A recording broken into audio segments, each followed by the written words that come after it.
Welcome to Underworld Crime Story, *, the girl who vanished after her first date. She was just 22, a university student, full of dreams, always smiling. Her name. We'll call her Lily to respect her privacy. That morning was like any other.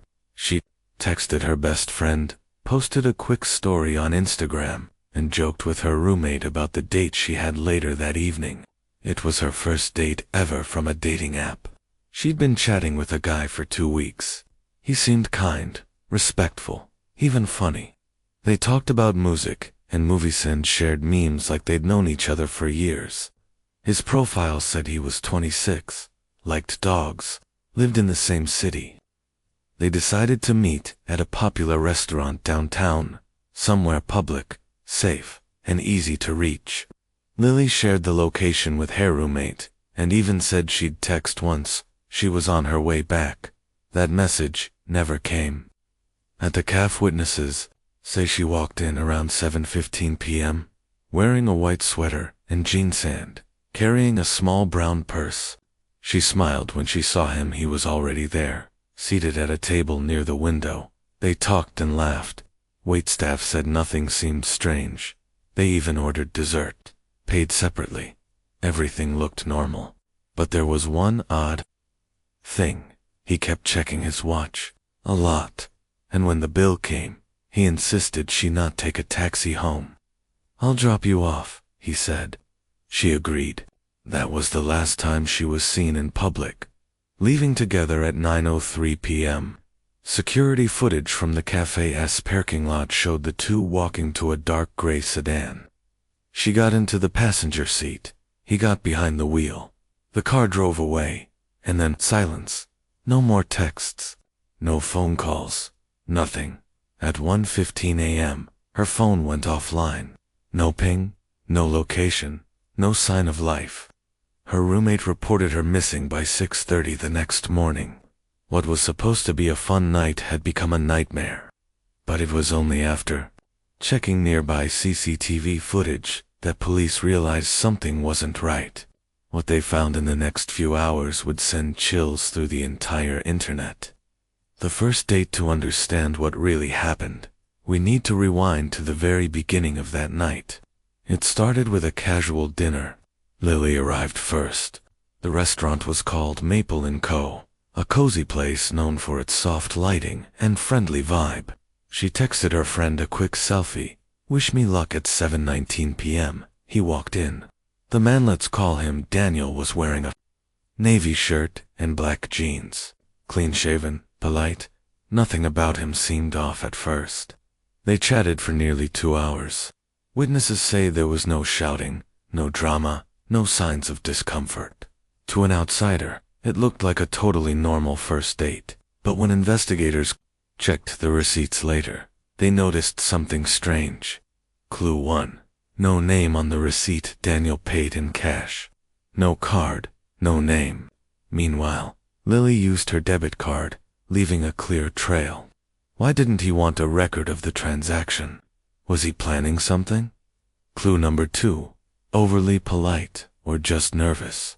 A waitress remembered Daniel's behavior. She told officers he was too calm. He smiled a lot but didn't really look at her, almost like he was distracted. And Lily, she looked happy, maybe a little tired, but not scared.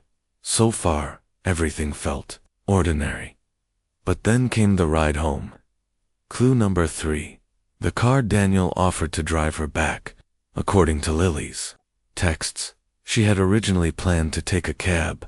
Her last message to her roommate at 9:01 p.m. said, "He's dropping me. Seems fine though." That smiley face was her last known message. The CCTV captured them walking toward the car. It wasn't a new vehicle. No license plate visible. Dark windows. Slight dent on the left rear side. Later, police tried tracking nearby traffic cameras, but the car never showed up again. It was like it disappeared into thin air. The missing hour from 9:15 p.m. to 10:30 p.m. There was no signal from Lily's phone, but at 10:31 p.m., her phone briefly reconnected to a tower 18 miles away.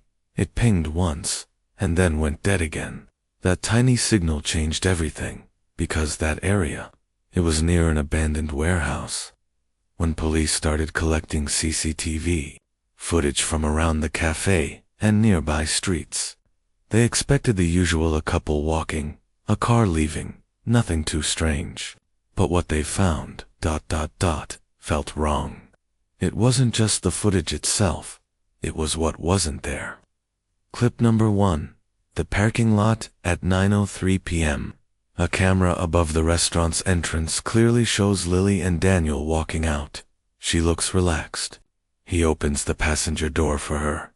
Smooth, calm, almost too rehearsed.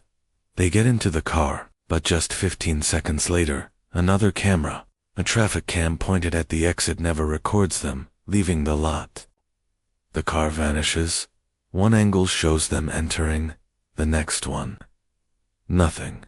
Police double-checked timestamps. Everything lined up, but the car never passed the exit. No reverse lights, no tire screech, no second camera picking them up on nearby streets. Clip number 2. Side alley later that night, around 10:15 p.m., another camera, an old, grainy one, on a nearby street captures something odd. A car that looks similar pulls into an alley behind a closed repair shop. No headlights. It pauses for a few seconds. A figure steps out, not clearly visible. No facial features. But the figure opens the back door and drags something heavy out of the car. Then the video cuts out. The next frame is from a different camera 10 minutes later, showing the car. Again, this time leaving the alley alone. Was it the same car? No license plate. But the dent matched. No sound. No proof. None of the cameras had audio. And because the footage wasn't crystal clear, the police couldn't legally confirm it was Daniel's car. But to those who watched it, including millions online, the message was loud enough. Something happened that night, and it wasn't an accident.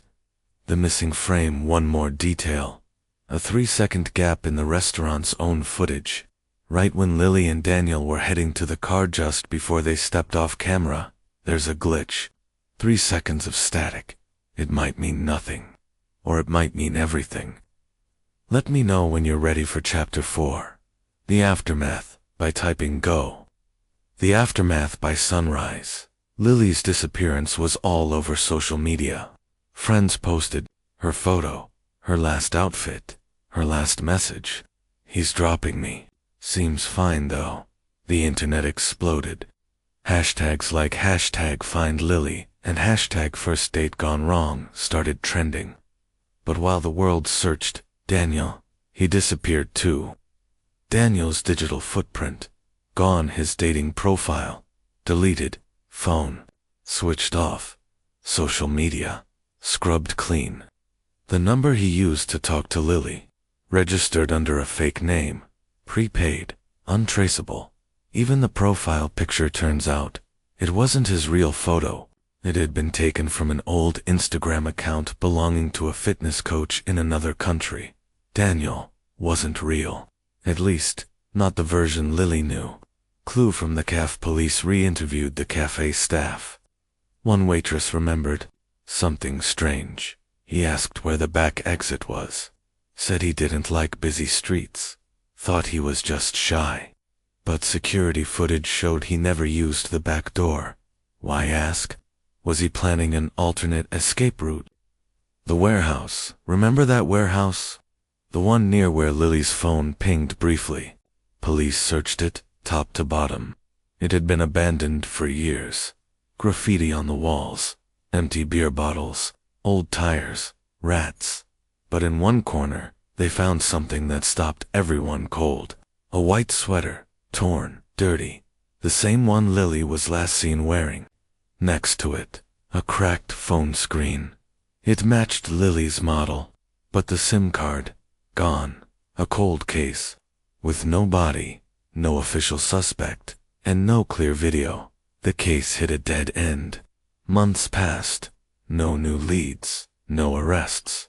Just questions. Who was Daniel? Was Lily the only victim? How did no one see what really happened?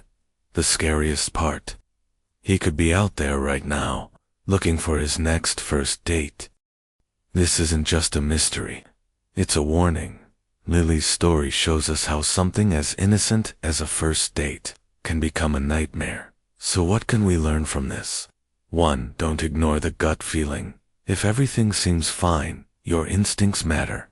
If something feels off even, slightly listen to it. 2. Always share your location. Tell a friend where you're going. Share your live location. Set up check-in times. One missed check-in could save a life. 3. Meet in public.